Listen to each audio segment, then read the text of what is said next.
We're going to talk about the autumn statement um, and how Labour has responded to it. Uh, and joining us on the call is Prem Sikka. How you doing, Prem? Long time no see. I'm very well, thank you, Crispin, and good morning to you and everyone online. Pleasure to be with you. Thank you. Now, you pointed out to me because I thought that was a true fact that Labour had U-turned on this Green New Deal, and you pointed out to me that it wasn't in fact the case and that Labour had denied that. But as you can see, it is a bit Labour's in a bit of a quandary because it keeps U-turning that no one really knows what's true or not. But what is true is that Labour has been a bit stymied by the Conservatives' autumn statement. I'm just going to play an interview with Rachel Reeves that was on Today programme this week. Public services are on their knees, public finances are in a mess, and the economic growth was downgraded yesterday for each of the next 3 years. But hold on a second, forgive me, you are voting to take money away from the public services. You're saying Labour MPs are going to vote to take £19 billion out of the budgets of public services. Why?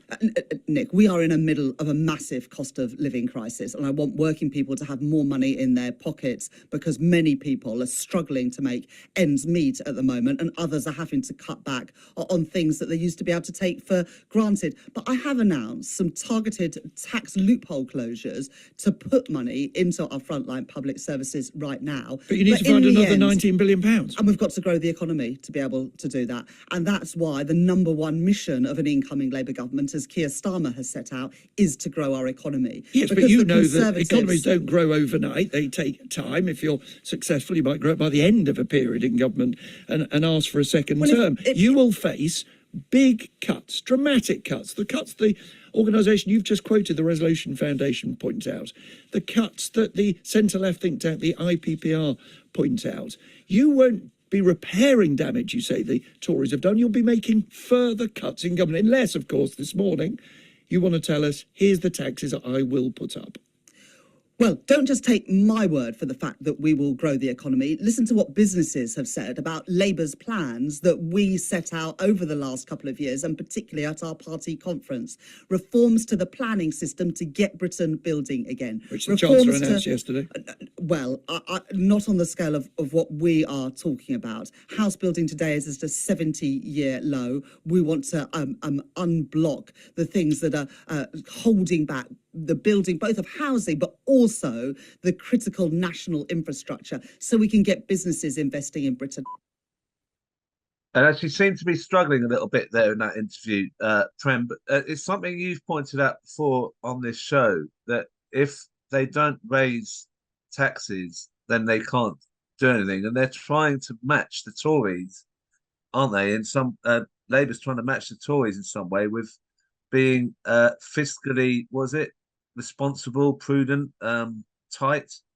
And if the Tories are cutting everything down, where does that leave Labour? You've kind of pointed this out before, but how do you see it now? I think they will have no choice but to abandon all that they are really claiming now. And you can see if Labour's in office within 6 months, there'll be headlines, Labour lied. And that is what would happen. They will have to change the mix of taxes. Certainly, taxes need to be reduced at the lower level. I would argue that there should be no income tax on anybody earning a minimum wage. If it is minimum in the first place, what the hell is the point of taxing them and then making them queue and give them some universal credit or send them to food banks? That just is utter nonsense. They got to increase the taxes on the rich. 1% of the UK population has more wealth than 70% combined. 1% of the UK population discharges more carbon emissions than 66%. So if you want to help the planet, tax the rich. Stop them having their giant private swimming pools, giant private planes, giant private yachts. That will make everybody's life better. Last week, I attended a seminar in Parliament again with patriotic millionaires, and they are openly screaming. They are saying, please, please, please, tax us more. Now, the interesting thing is the government does not actually want to do it. Labour does not want to do it, and they will simply have to do it. In that interview you played, Rachel Reeves referred to fiscal rules. They're just self-imposed straitjackets. Labour's fiscal rule is that in the medium to long term, we will only fund, we will not borrow more money for government spending, and we actually want to reduce public debt. I mean, that is crazy. First, it begs questions about what do they mean by public debt, and I'll come to that in a minute. After the Second World War, Clement Attlee's government borrowed money, and that hit about 260% or thereabout of the GDP. On the back of that, Britain was rebuilt. We started a welfare state. Now they are saying the debt is about just about 99% of GDP, but if you scrutinize it closely, it includes quantitative easing. Quantitative easing was essentially money printed to enable the government to buy government bonds and corporate bonds, which increased their value, and a lot of people benefited. So it includes, at one stage, it included 895 billion of quantitative easing. That's not really a real debt. It's government creating the money and just handing it out. Even worse, about 10% of the population benefited from that QE, and their wealth increased between 128,000 and over 300,000 pounds. Now, they did absolutely nothing. The government just simply handed the money and they got rich. Well, why on earth is that not clawed back? And I always say that capital gains and dividends must be taxed at exactly the same rate as wages. So there is money out there to be collected from a very, very small minority to improve public services, to redistribute. But so Labour will have to change its policies, because if they don't want to borrow more money, as Rachel Reeves says that she doesn't, they're not in favor of quantitative easing. They don't want to create money, as the modern monetary theorists remind us. That doesn't find any traction with Labour. Therefore, the only avenue for them is to rebalance or increase taxes. You can't increase taxes at the bottom of the wage and the income level, because people are already overtaxed. It is at the top. Now, the interesting thing to note in the Conservative budgets and in the Labour statements is the narrative, and that we must challenge.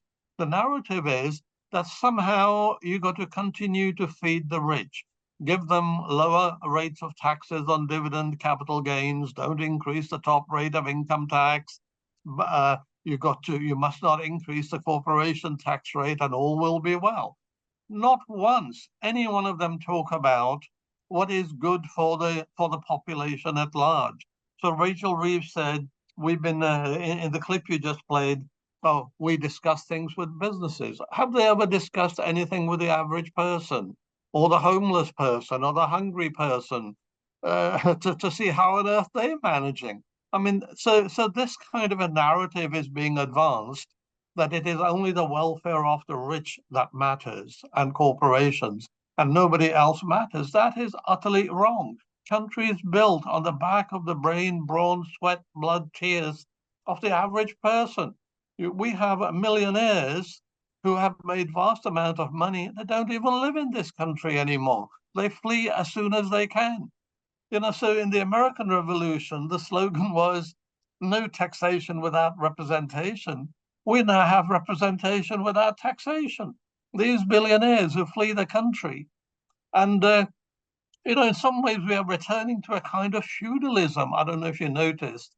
As we are talking about Labour, Keir Starmer, Rachel Reeves run to kiss the hand of Rupert Murdoch and say, do we have your blessing, please?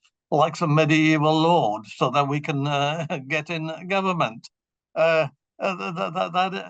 these Rupert Murdoch doesn't live in the UK, and his newspapers are absolutely atrocious. and they've been breaking law without any qualms about anything, hacking, people's emails and phones and all kinds of things. And these are the people who are the kingmakers. And earlier you were talking about the Ukraine war. Now, anyone who comes to office in the UK first has to pledge allegiance to the defense industry and say, yep, we will increase the spending on defense. But by the way, we will cut spending on welfare. We will cut spending on public services. I mean, that's a crazy world we have got. And these narratives are not being challenged at all in the mainstream media. You have the BlackRock chief. BlackRock is one of the biggest private equity entities in the world, saying, yeah, labor, we can live with labor. Well, of course, private equity is all about asset stripping. So it's kind of an upside down world. And we have to really challenge this. This budget does not offer anything to the average person. Lots of newspaper headlines about how the national insurance has been cut. Well, then next day we hear energy prices going up by 5% in January. Cost of living is still escalating. But even taking those kind of budget numbers at their own level, I have to remind people that there are 19 million adults in this country whose annual income is less than £12,570. They will not benefit even one penny from this national insurance cut.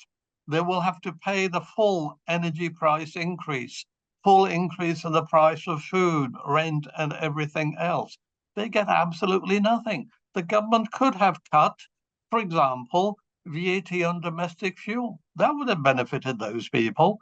It could have reduced the VAT rates. It could have increased benefits in real terms. It does not do any such things. So for Labour to sign up to these policies is actually pretty bad.